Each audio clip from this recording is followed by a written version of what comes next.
Welcome to IBC 2025. This year we bring together our global media, technology and entertainment clients, showcasing their groundbreaking innovations right here in Amsterdam.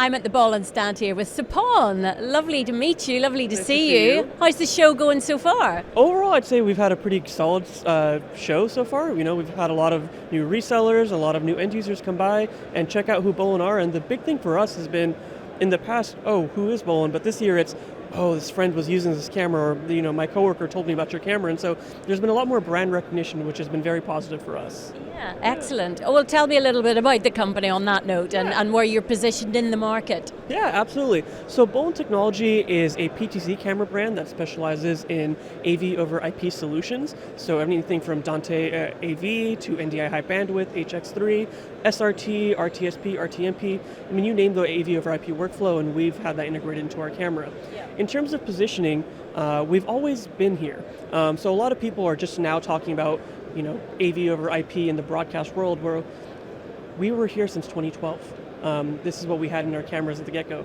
And at that time, the market wasn't quite ready for it, but we've been developing on this for quite a while now. So it's now nice to see that the market is catching up to the technologies that we kind of foresaw ahead of time. Yeah. So it's to your benefit. Exactly, absolutely.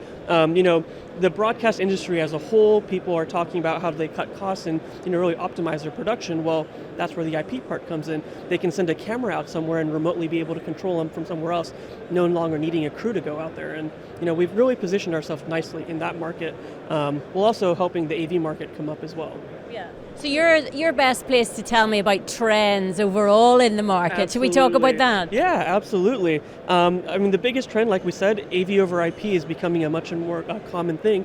But the other trend is, a lot of end users, a lot of broadcasters have noticed that they don't need the highest end camera to capture the action anymore. Rather than really detailed visuals with the biggest camera, the goal is to get more immersive shots that really get the viewer in the action.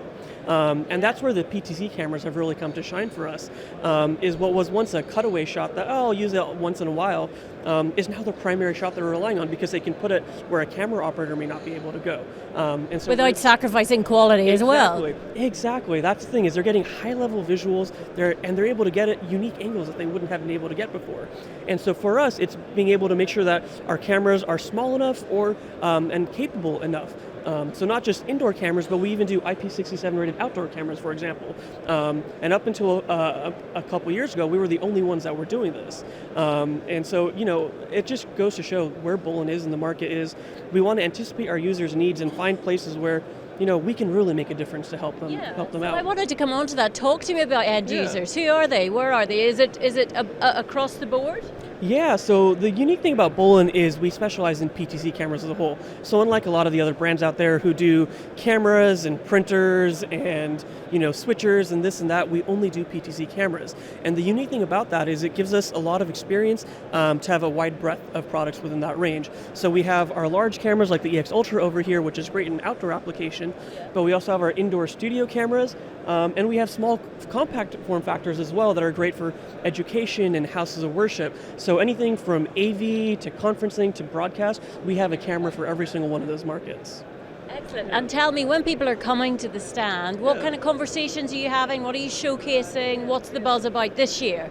So there's a couple of really interesting conversations that are happening. The biggest theme that we've noticed where a lot of our questions are coming from is, we're doing sports broadcasting, or we're just getting into sports broadcasting, and we want to get unique camera angles and things like that, or an easy piece of kit to set up. And that's where our outdoor cameras really shine. Obviously the indoor ones are great for indoor stadiums and things like that, but our outdoor cameras have been getting really popular. And so what's new for us at this show is we actually have faster motors in our outdoor cameras now that can keep up with the action of a football player, for example, or a rugby player, or even on a horse racetrack. So again, you don't need a person tracking that camera. They can just have a little joystick to control the camera action. So ease of use is key.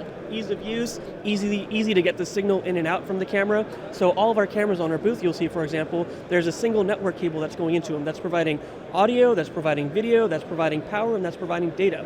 So instead of this thick cable that has, loom of cables that have to go to a single camera, a single cable is all you plug in, and you're off to the races to get going. Wow, did you ever think you'd see that day? It's incredible, isn't it? You know, people have been talking about it for quite a while of, wanting to simplify use, and for the audio world that happened with Dante Audio, for example, years ago. But video, people were always apprehensive to get to that point where, is the quality really going to be good enough? But, standing here in 2025, I think that's exactly where the market is a single cable over the network, and you have everything you need. And you said standing here in 2025, talk to me about maybe 26, 27 and the future.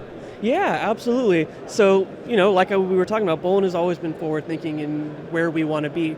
And what the next steps are is, all right, the image quality of these cameras has gotten great enough. Now let's work on the mechanics and the movements, something that is able to replicate a human operator more realistically. So the next things for us are improvements in motors and mechanics of these cameras, making it easier to use.